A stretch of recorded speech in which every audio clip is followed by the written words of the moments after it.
гражданами стран СНГ. По вашему мнению, как человек, который занимается помощью мигрантов и так далее, какая самая большая проблема для мигрантов, приезжая в Россию, и каким образом можно, например, мигранту сейчас помочь, чтобы его пребывание в России стало, скажем так, поспокойнее, лучше?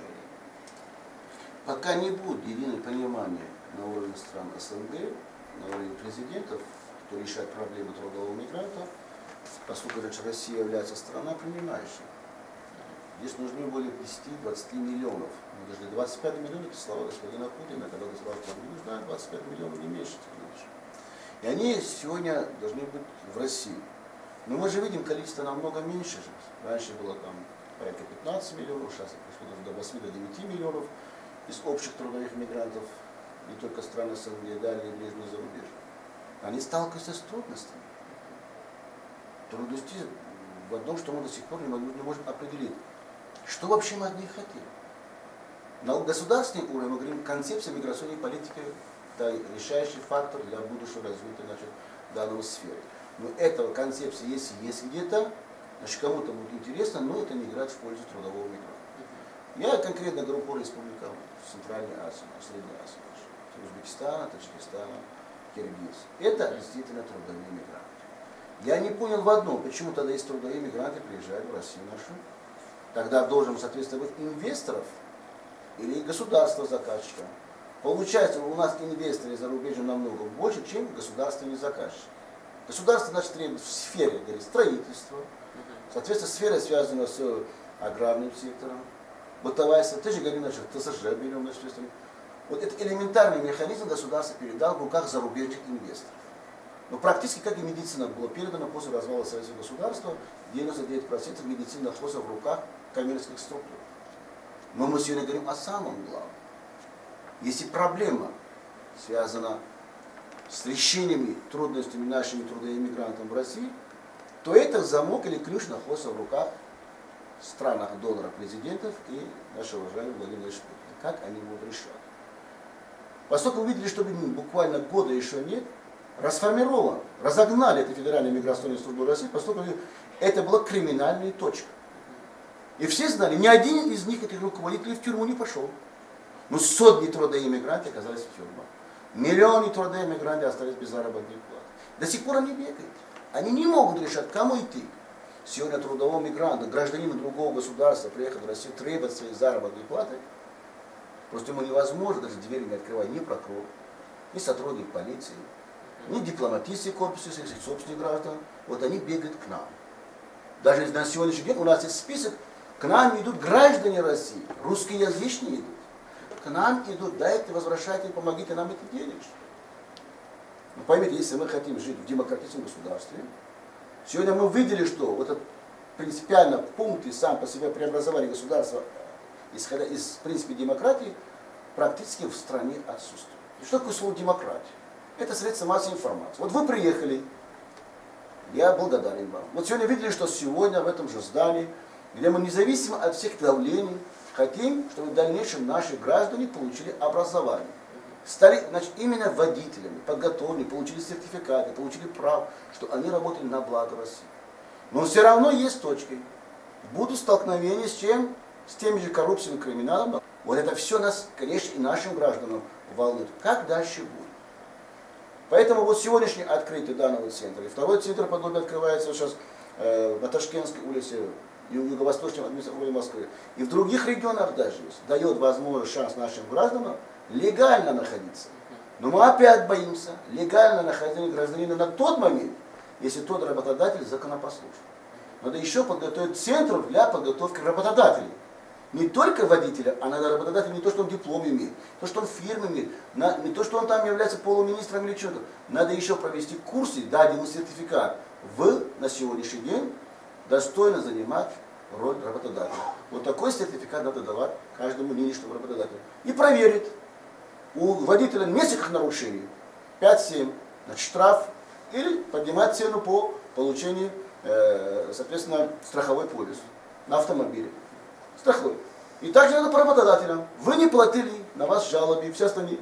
Вам через только 2 года положено получить объект строительный, убрать. Хороший вот то, что я предлагаю вариант. Что вот касается вообще в целом, все таджики, узбеки, киргизы, сейчас они хотят приехать в Россию. Это наш общий брат, это наш общий менталитет. Мы этого хотим, это все видим. Представьте, вот столько вот газеты, журналы, все, это все наше же. Флаги, все остальные символики мы показываем. Мы показываем мировому сообществу, что есть у таджиков государство, у таджиков есть свои символики, у таджиков есть гимн, в конце концов, язык, культура и тысячелетия истории. Но нас-то по телевизору как показывают? Что показывают постоянно то, что там, что-то совершил, может даже не таджик, это показывает только о плохом. Надо о хорошем говорить. А сегодня нашим учебным центрам надо пора уже говорить. Пора нам научиться надо сегодня, как американцы выбрали президента в Америке. Вот все радуются, что мы в Америке выбрали нового. Даже пускай говорят, он плохой политик, неграмотный человек, но он народ избирал. Даже миллиарды, которые были, вложили на это компании, даже Хиллер и все остальные. Трамп выиграл. Трамп человек, который народ любит его. Он должен изменения вести. Коренным образом. Пускай подобие учится на постпространстве СНГ, что людей не надо назначать. Не надо заранее говорить, ты президент, ты государственным депутатом будет, чтобы он трудился. Он был рядом с народом уже постоянно. Поэтому пути в то, что выхода мы сегодня выйдем на сегодняшний день, это в первую очередь на следующий год должен разумно подойти. Можно не убрать патент, но надо его уменьшить хотя бы процентов на 70, чтобы человеку было понятно. Вот я пример привел сегодня, что сотрудник полиции, сотрудник ФМС бывший, сейчас он в полиции находится, получает 8-9 тысяч или 7 тысяч получает. У него налог 600 рублей. А откуда у таджика 4200, ты должен получать 50 тысяч. Тогда 4200, пускай он платим 13%. А где он брать должен? Ему говорят, иди найди, иди воруй. А все же платят по 4200. Все мы радуемся. Даже Собянин говорит, что трудовые мигранты больше приносят пользу, чем олигархи, магнаты. А потому что за каждым таджиком еще закреплен 3 сотрудника полиции. И за ним идут. Он заплатит, он бедняк даже не знает, куда платить. И кому платит, он все равно платит.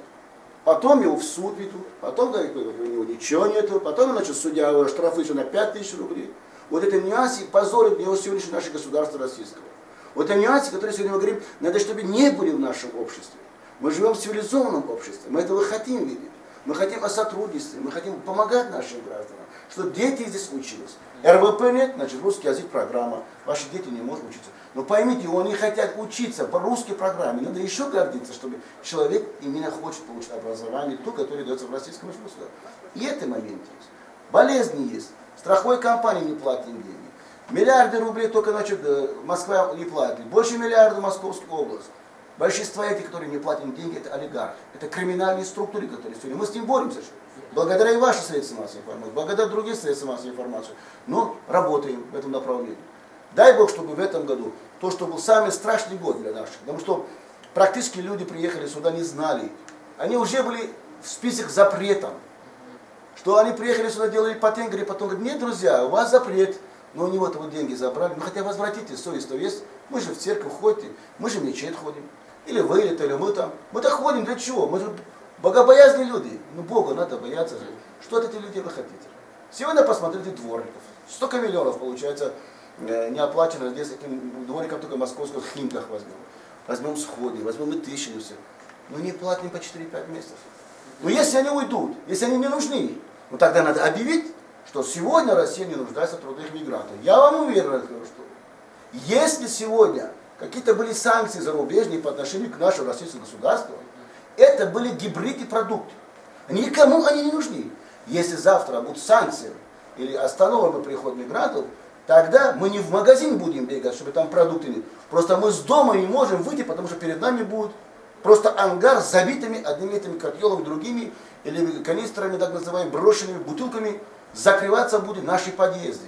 И ни один человек, то, кому сегодня 20 лет или 30 лет, он не будет эту территорию убирать.